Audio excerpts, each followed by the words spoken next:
सबसे पहला क्वेश्चन है सॉल्व का फर्स्ट। ध्यान से समझना, जल्दी कोई नहीं है, सिर्फ डाउट्स होंगे और फिर एक वीडियो भेजी जाएगी। सॉल्व का क्वेश्चन नंबर 1 क्या कह रहे हैं ये मोबाइल के अंदर देखने में बड़ी दिक्कत आती है मुझे। आज मैं प्रिंट निकलवाता हूँ इसका। क्वेश्चन नंबर 1 में कहा गया कि दो कंसेंट्रिक स्फीयर है। कंसेंट्रिक स्फीयर है S1 और S2। इसके सेंटर पर चार्ज है Q और इसके बाहर वाले पर चार्ज है 2Q।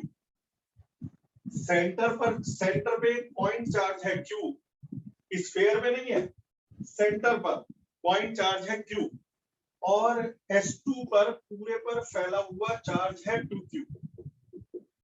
फर्स्ट पार्ट मेरे बेटा, फर्स्ट पार्ट में कहा what is the ratio of flux through S1 and S2, यानी S1 से जाने वाला फ्लक्स और S2 से जाने वाला फ्लक्स है। S1 से जाने वाला फ्लक्स और S2 से जाने वाले फ्लक्स का रेशियो बताओ। तो बेटा फ्लक्स का फॉर्मूला क्या होता है? Q upon epsilon not. Q क्या है? Charge enclosed. अब जब S1 से जाने वाला फ्लक्स निकालोगे तो S1 के अंदर का चार्ज अपॉन एप्सिलॉन नॉट, तो S1 के अंदर का चार्ज है Q अपॉन एप्सिलॉन नॉट। अब जब आप निकालोगे S2 से जाने वाला फ्लक्स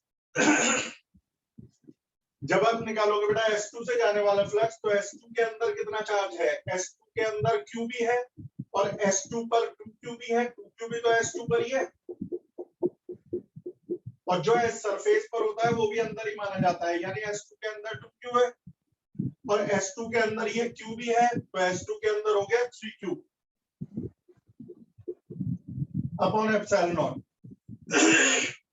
थोड़ा गले में खिसखिसी हो रही है तो आंसर आ जाएगा 1/3। यदि आवाज समझ में ना आए तो आप लोग मुझे बता देना। मेरे बेटा इसका second part, how will the electric flux through S1 change. S1 का फ्लक्स कैसे चेंज होगा यदि S1 के अंदर एक डाइलेक्ट्रिक मीडियम भर दें। मेरे बेटा मैं आपको बताऊं, जब हमने पहले दिन इलेक्ट्रिक फील्ड पढ़ाया था तो मैंने एक बात बोली थी, एप्सिलॉन नॉट कब यूज करते हैं? एयर और वैक्यूम में। ध्यान से सुनना, तभी मैं कह रहा हूं कि बेटा सीक्वेंस बहुत जरूरी है। यदि आप सीक्वेंस में नहीं चलोगे तो गड़बड़ कर लोगे। तो मेरे बेटा एप्सिलॉन नॉट का प्रयोग होता है फ्री स्पेस के लिए। फ्री स्पेस का मतलब है वैक्यूम या एयर। लेकिन जब कोई मीडियम आ जाता है तो वहां एप्सिलॉन नॉट की जगह एप्सिलॉन एम लेते हैं। एप्सिलॉन एम क्या होता है? परमिटिविटी ऑफ मीडियम, जिसकी वैल्यू होती है के एप्सिलॉन नॉट, जहां के है डाइलेक्ट्रिक कांस्टेंट। यानी कि बेटा ये अब देख, ज्यादा डिटेल में तो बताऊंगा नहीं, उतना बता दिया जिससे याद आ जाए। जिसे पूरा रिवाइज करना हो तो शायद शुरू की 2-3 वीडियो में मिल जाएगा डाइलेक्ट्रिक कांस्टेंट। वहां पर आपको मिल जाएगा एक formula, epsilon M upon epsilon naught is equal to K. ये फॉर्मूला आपने जरूर पढ़ा होगा यदि अब तक की कोई वीडियो नहीं छोड़ी। तो यदि epsilon M upon epsilon naught है के, तो एप्सिलॉन एम हो जाएगा के एप्सिलॉन नॉट।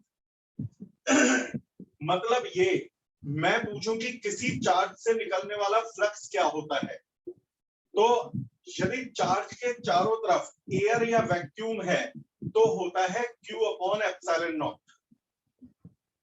लेकिन यदि चार्ज के चारों तरफ कोई मीडियम आ जाए और मीडियम में से इलेक्ट्रिक लाइंस को निकलना पड़े तो एप्सिलॉन नॉट की जगह आ जाएगा एप्सिलॉन एम,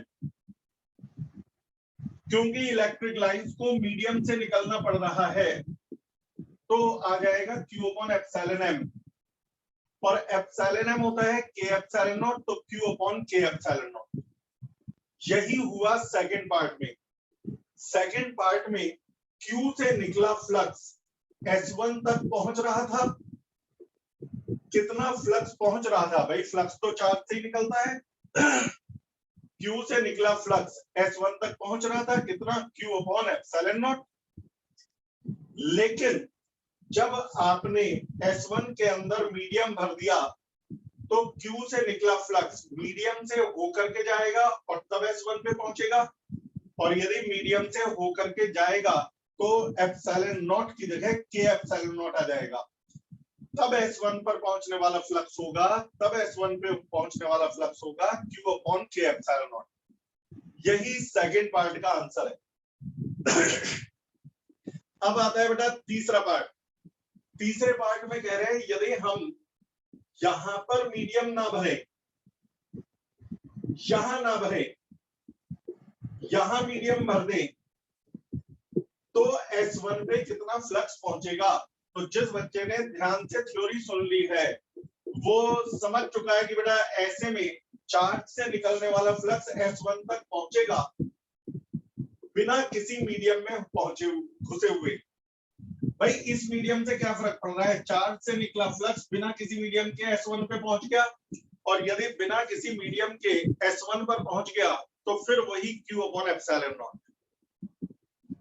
यदि फीड मीडियम में से होके जाएगा तो Q अपॉन एप्सिलॉन m, और यदि फीड मीडियम से नहीं होके जाएगा, एयर या वैक्यूम में से जाएगा, तो Q अपॉन एप्सिलॉन नॉट है फ्लक्स। तो पहले पार्ट में चार्ज से निकलने वाले फ्लक्स को मीडियम से होके जाना पड़ा था, तो Q अपॉन एप्सिलॉन m, और बाद में मीडियम यहां से हटा के यहां रख दिया तो चार्ज से निकलने वाला फ्लक्स S1 तक पहुंचा। क्या किसी मीडियम से होकर के पहुंचा? नहीं पहुंचा। यदि मीडियम से नहीं होकर के पहुंचा तो बस समझ जाओ फिर तो वही रहेगा Q अपॉन एप्सिलॉन नॉट।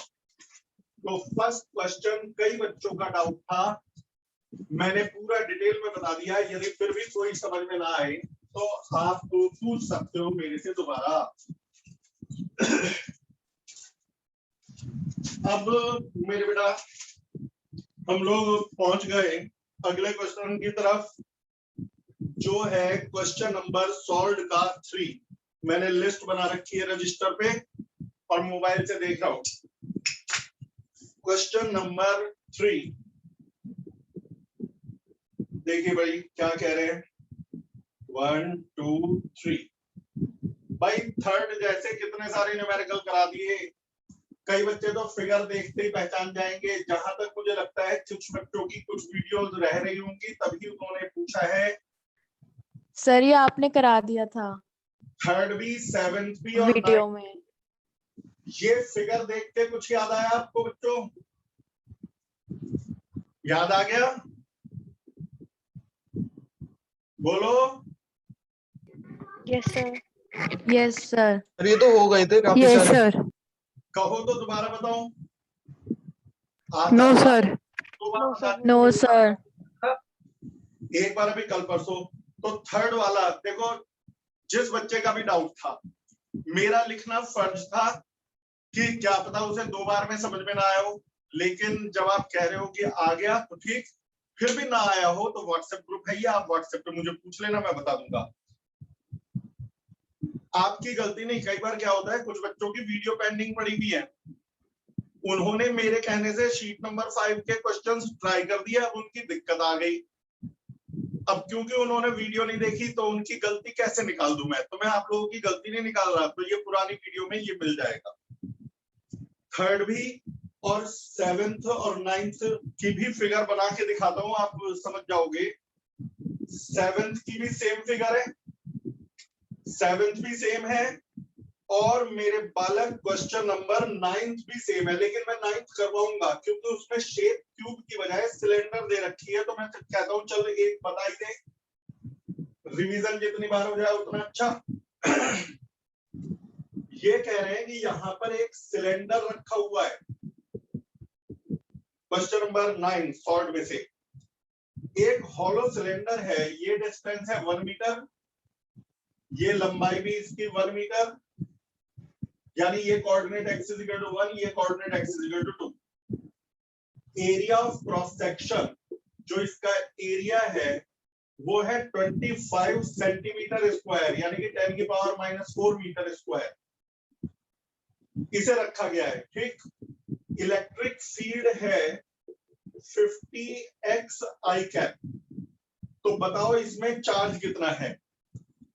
मैं आपको रिवीजन मान करके चलो, बस उस दिन क्यूब में बताया था, आज अलग शेप में। आई कैप का मतलब डायरेक्शन एक्स के अलावा, तो इलेक्ट्रिक फील्ड में यदि हम डायरेक्शन को छोड़ दे, डायरेक्शन आई कैप ने तो बता दिया इस डायरेक्शन में है इलेक्ट्रिक फील्ड। मैग्नीट्यूड कितना है 50x, तो यदि मैं कहूं यहां पर इलेक्ट्रिक फील्ड कितना है 50x, लेकिन x कोऑर्डिनेट है 1, तो यहां इलेक्ट्रिक फील्ड है 50 न्यूटन पर कूलम। यहां इलेक्ट्रिक फील्ड कितना है E डैश, तो x कोऑर्डिनेट है 2, तो 50 into 2 यानी कि ये हो गया 100 न्यूटन पर कूलम। यहाँ इलेक्ट्रिक फील्ड कम है, यहाँ इलेक्ट्रिक फील्ड ज्यादा है, तो यहाँ फ्लक्स कितना है, तो फ्लक्स होता है EA cos थीटा, E है 50, एरिया है 25 into 10 की पावर -4, cos थीटा कितना होगा -1, क्यों थीटा, ये मैंने पहले भी बताया तो ज्यादा टाइम नहीं लगा रहा हूं। Theta is the angle between normal to the surface and electric field, outward normal to the surface और इलेक्ट्रिक फील्ड दोनों के बीच का एंगल, वो तो 180 डिग्री हो गया, और cos 180 होता है -1, तो यानी कि ये फ्लक्स नेगेटिव फ्लक्स है E A cos 180, वो मैंने लिखा नहीं, cos 180 की जगह माइनस लगा दिया -1 से, तो ये आ गया -125 into 10 की पावर -3 न्यूटन मीटर स्क्वायर पर कूलम, ये फ्लक्स की यूनिट है। अब मेरे बेटा यहां पर फ्लक्स कितना होगा इधर वाले सरफेस पर, EA cos थीटा, E है 100, एरिया वही है 25 into 10 की पावर -4, थीटा है 0, क्योंकि सरफेस का नॉर्मल और इलेक्ट्रिक फील्ड पैरेलल है, आउटवर्ड नॉर्मल और इलेक्ट्रिक फील्ड पैरेलल है, तो थीटा 0 cos 0 +1 होता है, तो ये पॉजिटिव हो गया। तो कितना आया 250 into 10 की पावर -3 न्यूटन मीटर स्क्वायर पर कूलम।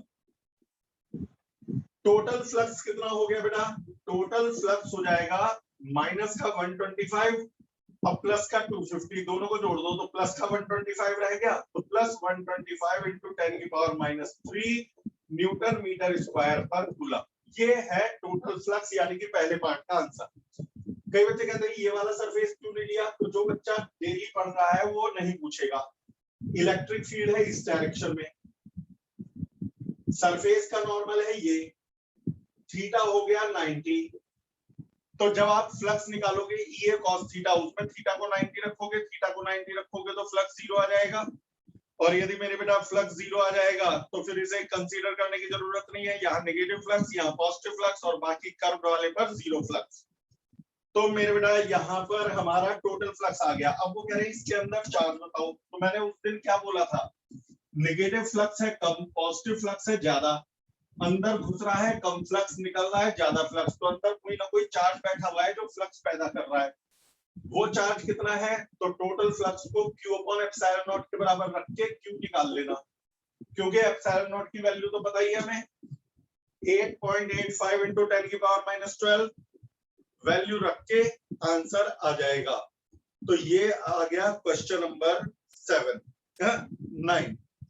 अब इसके बाद आता है क्वेश्चन नंबर 8, जो सबसे ज्यादा बच्चों का डाउट है, और वो इंटीग्रेशन का भी यूज होगा, उसमें इंटीग्रेशन का भी यूज होगा, गॉस थ्योरम भी लगेगी, चार्ज एनक्लोज वगैरह भी निकालने पड़ेंगे, अच्छे न्यूमेरिकल्स में से है, समझ में आ जाएगा, बस दिमाग जरा खोल के रखना, बंद दिमाग से समझने के नहीं है। क्वेश्चन नंबर 8 ये कह रहे हैं अर्ली मॉडल ऑफ एटम, जब एटम के, देख एटम का जो ये मॉडल है बहुत सारे बने थे, पहले रदरफोर्ड मॉडल आया, बोहर मॉडल आया, सोमरफील्ड मॉडल आया, सबसे पहले तो जे थॉमसन मॉडल वगैरह आए थे, जे थॉमसन के बाद रदरफोर्ड ने मॉडल दिया था, ये सब केमिस्ट्री में पढ़े होंगे। तो पुराने लोग ये मानते थे कि एटम में नेगेटिव और पॉजिटिव चार्ज दोनों होते हैं, बराबर भी होते हैं, लेकिन सारा पॉजिटिव चार्ज बिल्कुल सेंटर पे एक डॉट में होता है प्लस जेड, सेंटर पे जेड है एटॉमिक नंबर, तो वो ये मानते थे कि पॉजिटिव चार्ज तो सारा एक पॉइंट में है सेंटर पे प्लस जेडी, और निगेटिव चार्ज है माइनस जेडी, लेकिन वो निगेटिव चार्ज सारे में यूनिफॉर्मली फैला हुआ है। हर जगह का टोटल चार्ज यहाँ भी निगेटिव, यहाँ भी निगेटिव, यहाँ भी निगेटिव, यहाँ भी निगेटिव, यहाँ भी निगेटिव। वो ये मानते थे, बाद में गलत साबित हुआ, लेकिन ये न्यूमेरिकल उसी पर बेस्ड है। तो वो ये मानते थे कि माइनस जेडी चार्ज पूरे एटम में फैला हुआ है, आर रेडियस में पूरे में फैला हुआ है। तो यदि मैं पूछूं पूरे वॉल्यूम में कितने वॉल्यूम पे चार्ज फैला हुआ है माइनस जेडी, तो जवाब है 4/3 पाई आर क्यूब वॉल्यूम में। बोर्ड पे देखने पे हमें ये प्लेट सी लगती है, जबकि ये बॉल टाइप से है। आ गया। अब ये कह रहे हैं कि एटम को मानते वो भी न्यूट्रल थे कि माइनस जेडी चार्ज तो सारे में फैला हुआ है, प्लस जेडी सेंटर पे है, टोटल चार्ज 0। तो वो कहते थे इस सिचुएशन में what is the electric field at a distance r from the nucleus. Nucleus से r डिस्टेंस पर इलेक्ट्रिक फील्ड बताओ, बाहर भी और अंदर भी। मैंने तभी कहा था कि ये गॉस थ्योरम का भी यूज होगा जब हमें गॉसियन सरफेस बनाना पड़ेगा। मेरे बेटा सेंटर से r डिस्टेंस पर पहले मैं आउटसाइड बता रहा हूं, मान लो फील्ड E है, तो r डिस्टेंस इधर भी फील्ड E है, r डिस्टेंस यहां भी फील्ड E है। ऐसे सभी पॉइंट को इकट्ठे कर लो तो एक गॉसियन स्फीयर बन जाता है। ये है हमारा इमेजिनरी गॉसियन स्फीयर। इमेजिनरी क्योंकि ये था कुछ नहीं, ये तो मैंने बनाया। क्यों बनाया? क्योंकि गॉस थ्योरम सिर्फ क्लोज सरफेस पर लगती है। स्फीयर ही क्यों बनाया? मैं चाहता था ऐसे पॉइंट हो कि जितना फील्ड यहाँ उतना ही फील्ड यहाँ, उतना ही फील्ड यहाँ, हर जगह सेम फील्ड हो। उससे फायदा क्या मिलेगा? जब मैं लगाऊंगा integral E vector dot ds vector is equal to q upon epsilon naught, तो E कांस्टेंट होगा, जितना फील्ड यहाँ उतना ही फील्ड यहाँ, उतना ही फील्ड यहाँ, तो E कांस्टेंट होके बाहर आ जाएगा। लेकिन यहां तो एक गड़बड़ हो गई। क्या गड़बड़ हुई? Q क्या होता है? गॉसियन स्फीयर के अंदर का चार्ज, लेकिन गॉसियन स्फीयर के अंदर प्लस जेडी भी है और माइनस जेडी भी है, तो गॉसियन स्फीयर के अंदर टोटल चार्ज 0। और यदि गॉसियन स्फीयर के अंदर टोटल चार्ज 0, तो राइट साइड होगी 0 अपॉन एप्सिलॉन नॉट, यानी कि 0। अब यदि किसी इक्वेशन की राइट साइड 0 है तो लेफ्ट साइड भी 0 होनी चाहिए। अब लेफ्ट साइड 0 यानी कि या तो E 0 या DS 0। कई बच्चे कहेंगे cos थीटा भी तो 0 हो सकता है। भाई E vector dot DS vector होता है E DS cos थीटा। मेरे बेटा स्फीयर के केस में cos थीटा 0 नहीं होता। जिसने गॉस थ्योरम की पहली वीडियो देखी थी याद करो। यदि ये चार्ज है, इलेक्ट्रिक फील्ड चार्ज से अवे जाएगा और स्फीयर का नॉर्मल उसके पैरेलल होगा। इलेक्ट्रिक फील्ड पॉजिटिव चार्ज से अवे जाएगा और स्फीयर का नॉर्मल उसके पैरेलल होगा, तो थीटा 0 होगा। स्फीयर के केस में हमेशा थीटा 0 होता है। ऐसी चीजें जो पुरानी वीडियोस में बता चुका हूं, मैं उस पर ज्यादा समय नहीं लगा रहा हूं। बस थीटा 0 है तो थीटा 0 तो cos 0 1, यानी cos थीटा तो 1 है, 0 नहीं। ds 0 नहीं हो सकता। ds का मतलब गॉसियन सरफेस पे छोटा सा इलाका। तो जब मेरे पे गॉसियन सरफेस है तो उस पे छोटे छोटे इलाके भी होंगे, ds होंगे, तो ds 0 नहीं है ना, cos थीटा 0 है ना ds 0 है, तो E 0 होगा। तो ऐसे में इलेक्ट्रिक फील्ड 0 होगा। आउटसाइड वाले में आंसर हो गया 0। अब आता है इनसाइड कैसे निकालें। इनसाइड कैसे निकालें? गॉस थ्योरम में जो राइट साइड होती है उसमें हमेशा गॉसियन सरफेस के अंदर का चार्ज लेते हैं। किसका? गॉसियन सरफेस के अंदर का चार्ज। मैं फिगर दोबारा बना रहा हूं। ये है सेंटर पे चार्ज प्लस जेडी, ये एटम है रेडियस कैपिटल R का। इस पूरे एंटायर वॉल्यूम पे निगेटिव चार्ज डिस्ट्रीब्यूटेड है। कितना निगेटिव चार्ज? Minus JD. वो कितने वॉल्यूम में है? 4/3 पाई कैपिटल R क्यूब। मेरे से कहा सेंटर से R डिस्टेंस पर फील्ड बताओ, लेकिन अब की बार ये पॉइंट स्फीयर के अंदर है, एटम के अंदर है। मान लो यहां फील्ड है E, तो सेंटर से R डिस्टेंस इधर भी E फील्ड, सेंटर से R डिस्टेंस इधर भी E फील्ड। इन सबको जोड़ के इमेजिनरी गॉसियन स्फीयर बना दो। अब ये जो इमेजिनरी गॉसियन स्फीयर है इसके अंदर प्लस जेडी है क्या इसके अंदर माइनस जेडी है? सारा नहीं है, थोड़ा सा माइनस जेडी का हिस्सा यहां भी है, यहां भी है, यहां भी है, यानी माइनस जेडी का कुछ हिस्सा तो अंदर है, माइनस जेडी का कुछ हिस्सा बाहर है। तो गॉसियन स्फीयर के अंदर पहले ये निकालना पड़ेगा कि माइनस जेडी का कितना हिस्सा है। तो पहले ये बताओ, पूरे एटम का वॉल्यूम क्या था? 4/3 पाई आर क्यूब। पूरे एटम का वॉल्यूम, उसमें कितना चार्ज था? Minus JD. प्लस जेडी का तो अलग रख दो, नेगेटिव चार्ज पूरे वॉल्यूम में फैला हुआ था, माइनस जेडी चार्ज इतने वॉल्यूम में फैला हुआ था। यदि इतने वॉल्यूम में इतना चार्ज, तो यूनिट वॉल्यूम में कितना charge? Minus Z E upon 4/3 pi R cube. यदि इतने वॉल्यूम में इतना, तो यूनिट वॉल्यूम में इतना। तो फिर मेरे गॉसियन स्फीयर के अंदर कितना चार्ज? तो गॉसियन स्फीयर का वॉल्यूम है 4/3 पाई स्मॉल आर क्यूब, क्योंकि गॉसियन स्फीयर की रेडियस स्मॉल आर है। इतने में कितना चार्ज? यूनिटरी मेथड, तो माइनस जेडी अपॉन, दो बार देखना बेटा video, 4/3 pi capital R cube into 4/3 pi small R cube, unitary method लगा दिया, 3 से 3 कट गया, 4 पाई कट गई, बस ये रह गया। ये है नेगेटिव चार्ज का वो हिस्सा जो इसके अंदर है। अब गॉस थ्योरम लगा दो। Gauss theorem, integral E vector dot DS vector is equal to Q upon epsilon naught. अब क्यू कौन सा देंगे? गॉसियन स्फीयर के अंदर का चार्ज। गॉसियन स्फीयर के अंदर एक तो प्लस जेडी है पूरा का पूरा सेंटर में, और नेगेटिव चार्ज का कुछ हिस्सा है, कितना? Minus Z E small R cube upon capital R cube. ये निकाला था ना अभी ऊपर। इतना तो पॉजिटिव है गॉसियन स्फीयर के अंदर, इतना नेगेटिव का शेयर है, तो ऊपर है total charge upon epsilon naught. अच्छा, E vector dot DS vector होता है ई डीएस कॉस थीटा, और स्फीयर में थीटा 0 तो कॉस 0 1, तो बस ई डीएस। ई कांस्टेंट है, बाहर आ गया, क्योंकि जितना फील्ड यहाँ उतना ही फील्ड यहाँ, उतना ही फील्ड यहाँ, ई कांस्टेंट है, बाहर आ गया। अब रह गया इंटीग्रल डीएस। इंटीग्रल डीएस यानी कि सारे डीएस का सम, और सारे डीएस का सम यानी इसका पूरा सरफेस एरिया, और स्फीयर का सरफेस एरिया होता है 4 पाई आर स्क्वायर।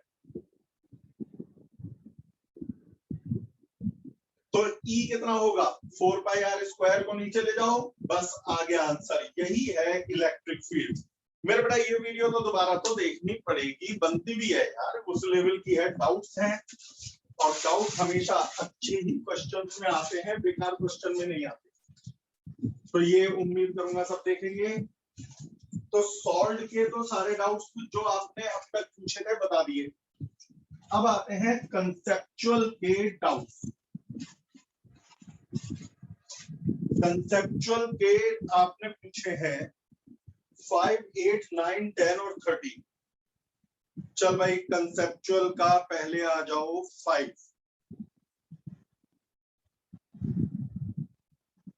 अब तक के सारे समझ में आ रहे हैं बच्चों? Excuse me sir. बोलो बेटा। सर सॉल्व का 10th भी पूछा था। सॉल्व का 10th इसमें लिखा हुआ नहीं है, चलो मैं बता दे रहा हूँ, कोई बात नहीं, क्योंकि मेरी आपसे लड़ाई तो है नहीं जो आपका क्वेश्चन छोड़ देता है, या तो मेरी गलती से ही रह गया। 10th देख रहा हूँ सॉल्व का 14, 10। देख बेटा, 10th में है एक लाइन चार्ज अपने से 5 सेंटीमीटर दूर इलेक्ट्रिक फील्ड बना रही है 19 × 10⁴ न्यूटन पर कूलम।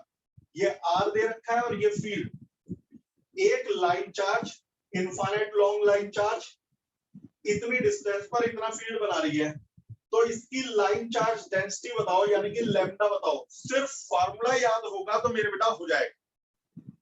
गॉस थ्योरम की second application, electric field due to line charge distribution. उम्मीद है शायद अभी फॉर्मूले नहीं याद होंगे। ई का फॉर्मूला है lambda upon 2 pi R epsilon not.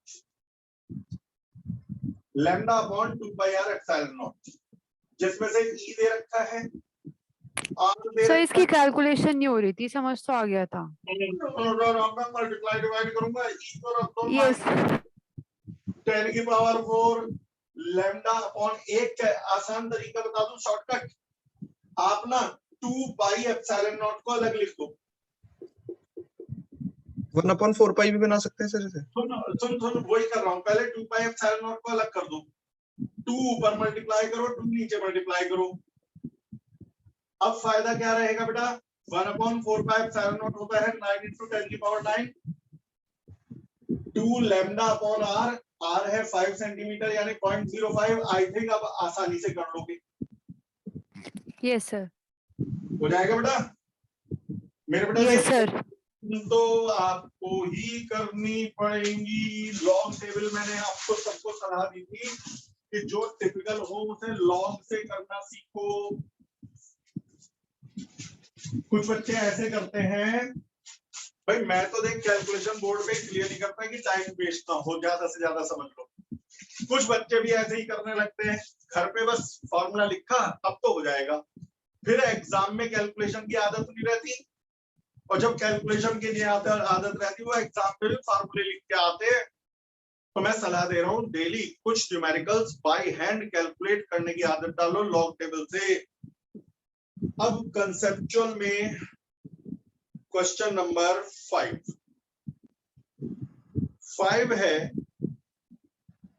Simple है, आप लोग भी जवाब दोगे। क्वेश्चन नंबर 5 सारे जवाब देना मिल करके।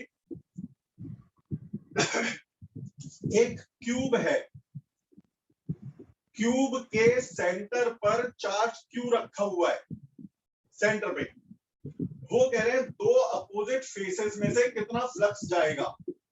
यदि आपको पुरानी कोई वीडियो मिस नहीं करी है, मुझे बताओ एक फेस से जाने वाला फ्लक्स क्या था, बोल दो। सर एक से पॉजिटिव होता है, एक से negative. 1/6 cube y upon epsilon not. मैंने बताया था एक फेस पे जाने वाला फ्लक्स, सारे बताओ 1/6 1/6 1/6 q upon epsilon not. Sir q upon 6 epsilon naught. अब एक बात बता, चार्ज से इस सरफेस से बाहर जाने वाला flux 1/6 q upon epsilon not, और इस सरफेस से भी बाहर जाने वाला flux 1/6 q upon epsilon naught. तो टोटल फ्लक्स कितना हो गया, दोनों को जोड़ दो, दोनों को जोड़ के आएगा 1/3 q अपॉन एप्सिलॉन नॉट। कुछ बच्चे कहते हैं सर डायरेक्शन अपोजिट है तो एक को पॉजिटिव फ्लक्स एक को नेगेटिव कह दे। मैं आपको बताऊं ऐसी बेवकूफी मत कर देना, flux is scalar quantity, direction से नहीं फर्क पड़ता। फ्लक्स तो हर वो फ्लक्स जो सरफेस से बाहर निकल रहा है, चाहे इधर या इधर या इधर या इधर, पॉजिटिव ही है, लेफ्ट राइट से कुछ नहीं होता। और हर वो फ्लक्स जो अंदर जा रहा है वो निगेटिव है। तो कई बच्चे कहते हैं सर राइट जा रहा है तो पॉजिटिव, लेफ्ट जा रहा है तो निगेटिव। मेरा मन करता है आकर के रैपिड मार दे खींच के अपने। तो इस हिसाब से ये भी बाहर जा रहा है पॉजिटिव फ्लक्स और ये भी बाहर जा रहा है पॉजिटिव फ्लक्स, तो दोनों ही पॉजिटिव फ्लक्स है तो दोनों ही ऐड होंगे। तो ये हो गया क्वेश्चन नंबर 5। इसके बाद है 8, आज का सबसे आसान क्वेश्चन। ये भी आप ही सब बताओगे। पहले बताओ गॉस थ्योरम में इनसाइड वाले चार्ज लेते हैं या आउटसाइड वाले? फ्लक्स निकालते समय चार्ज इनसाइड वाले या आउटसाइड वाले? इनसाइड वाले इनसाइड वाले। अंदर है 2q, अंदर है -q, बाहर है +3q। वो कह रहे हैं फ्लक्स बताओ। तो फ्लक्स का फॉर्मूला होता है चार्ज अपॉन एप्सिलॉन नॉट, लेकिन चार्ज तो अंदर वाला लोगे, ये अंदर नहीं है, अंदर चार्ज है प्लस का 2q और माइनस का q, तो अंदर वाले चार्ज अपॉन एप्सिलॉन नॉट, तो आंसर आ गया q अपॉन एप्सिलॉन नॉट। समझ में आ गया जिसका भी डाउट था?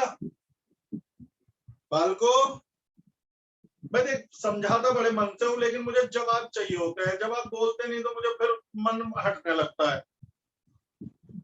आ गया? Yes sir.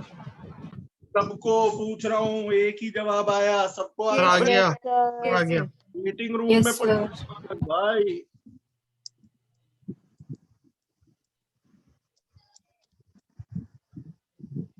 हाँ जी, इसके बाद अगला डाउट आपने पूछा है 10। अब आप माइक बंद कर लो बेटा। ये कह रहे हैं what is the number of electric lines of forces that radiate outward from 1 coulomb charge. मेरे बेटा फ्लक्स मैंने क्या बताया था, फ्लक्स इलेक्ट्रिक लाइंस का मेजर ही तो है। फ्लक्स की पहली video Gauss theorem part A, flux electric line का ही मेजर तो है। तो वो कह रहे हैं कि 1 कूलम में से कितनी इलेक्ट्रिक लाइंस बाहर निकलेंगी, यानी वो पूछ रहे हैं 1 कूलम में से कितना फ्लक्स निकलेगा। और जब वो पूछ रहे हैं 1 कूलम में से कितना फ्लक्स निकलेगा, तो किसी भी चार्ज से निकलने वाला फ्लक्स होता है Q अपॉन एप्सिलॉन नॉट, तो 1 कूलम से निकलने वाला फ्लक्स होगा 1 अपॉन एप्सिलॉन नॉट। बस। अगला डाउट है आपका 10th के बाद 13th में सर क्या है? 9th वाला भी करवा देना। अभी एक मिनट, पहले जो डाउट मैंने लिखे हुए हैं वो बता दूं, फिर मैं पूछूंगा आप लोगों से कि कोई एक्स्ट्रा पूछना हो तो।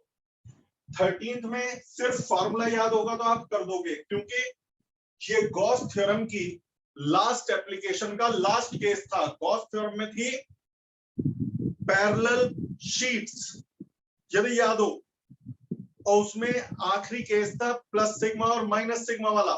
Yes sir. वही है क्वेश्चन, ही वही है। मैं समझ जाता हूं कि बेटा रिवीजन अभी करने की कमी है या नहीं, यही है। उसमें ये था, इसमें भी वही है कि यदि एक शीट पे प्लस सिग्मा है और एक शीट पे माइनस सिग्मा है, तो यहाँ यहाँ और यहाँ इलेक्ट्रिक फील्ड बताओ। क्या आपको, जिसने पढ़ा है बस वो बताओ, क्या आपको केस याद आ गया करा हुआ है? Yes sir. Yes sir. Yes sir. कौन सी वीडियो, वो भी मैं बता रहा हूँ। गॉस थ्योरम की वीडियो में पैरेलल प्लेट्स वाला केस है। शुरू में हमने सिग्मा 1 और सिग्मा 2 से प्रूव किया है, फिर सिग्मा 1 को प्लस सिग्मा और सिग्मा 2 को माइनस सिग्मा रख के प्रूव किया है। तो डायरेक्ट आप यहाँ फॉर्मूला लिख दोगे, अंदर इलेक्ट्रिक फील्ड निकला था सिग्मा अपॉन एप्सिलॉन नॉट। ये याद भी रखना, क्योंकि कैपेसिटर में इस फॉर्मूले का यूज होगा। यदि एक प्लेट पर प्लस चार्ज और एक पर माइनस चार्ज हो, तो उनके बीच में इलेक्ट्रिक फील्ड होता है sigma upon epsilon not. Proof एक बार फिर रिवाइज कर लेना। और बाहर फील्ड होता है 0, क्योंकि यदि प्रूफ कराने लग गया तो ये तो फिर पूरा टॉपिक दोबारा हो जाएगा, वो पूरी वीडियो बन जाएगी फिर से। तो वो वीडियो आप लोग देख लीजिएगा। अब आपने बेटा, एक बच्चे ने और बोला था, कौन सा डाउट बेटा? सॉल्व का 9th क्वेश्चन। कौन सा? कंसेप्चुअल का 9th क्वेश्चन। कंसेप्चुअल का 9th question. What is the relation between intensity and electric flux? Electric intensity और इलेक्ट्रिक फ्लक्स में क्या संबंध है? मेरे बेटा, इलेक्ट्रिक इंटेंसिटी इलेक्ट्रिक फील्ड का ही दूसरा नाम है, अब तक आप समझ चुके होंगे। तो वो पूछ रहे हैं इलेक्ट्रिक फील्ड और फ्लक्स में क्या संबंध है, यानी फॉर्मूला बताना है। फील्ड और फ्लक्स के दो फॉर्मूले हैं। पहला फॉर्मूला है phi equal to EA cos theta, पुराना। यह है इलेक्ट्रिक फील्ड इंटेंसिटी, यह है इलेक्ट्रिक फ्लक्स, ये हो गया उनका रिलेशन। और दूसरा है फ्लक्स का formula integral E vector dot ds vector, total flux का। ये भी इलेक्ट्रिक फील्ड और फ्लक्स का रिलेशन है। तो आपको सिर्फ इसमें फॉर्मूले ही लिखने थे मेरे बेटा, और कुछ नहीं। बस आपको ऐसा फॉर्मूला बताना था जिसमें फील्ड और फ्लक्स है। और भी कोई डाउट हो तो बेटा बोल दो, क्योंकि आज शीट नंबर 5 का दी एंड हो जाएगा। बोलो बेटा मेरे बालक, बोल दो। सर नहीं है। सर नहीं है? सर तो है। मजाक कर रहा हूँ, जोकिंग। सर डाउट नहीं है। डाउट नहीं है किसी को भी? तो करी जाए क्लास खत्म। अच्छा, चलने से पहले एक बात बताओ, सारे डाउट्स हो गए शीट नंबर 5 तक? अब मैं ये मान के चलूंगा पूरा पक्का हो गया। क्या शीट नंबर 6 की वीडियो आज से ही भेज दूं या कल? जैसे आप सर कल। कल से करते हैं। पहली वीडियो जो है वो लगभग 55 मिनट्स 56 मिनट्स की है, और उसे 2 बार देखना पड़ेगा। एक बार में समझ में नहीं आएगी, क्योंकि चैप्टर अब टफ होता जा रहा है। कल पक्का? Done, bye bye. कोई नहीं भेज रहा मैं आज, लेकिन पुराना रिवाइज करो। जिसका जो भी कंसेप्ट वीक है उसे पक्का करो। आज के लिए इतना ही। Thank you sir. Thank you, sir. Okay बेटा, Thank you, sir. Okay bye बेटा।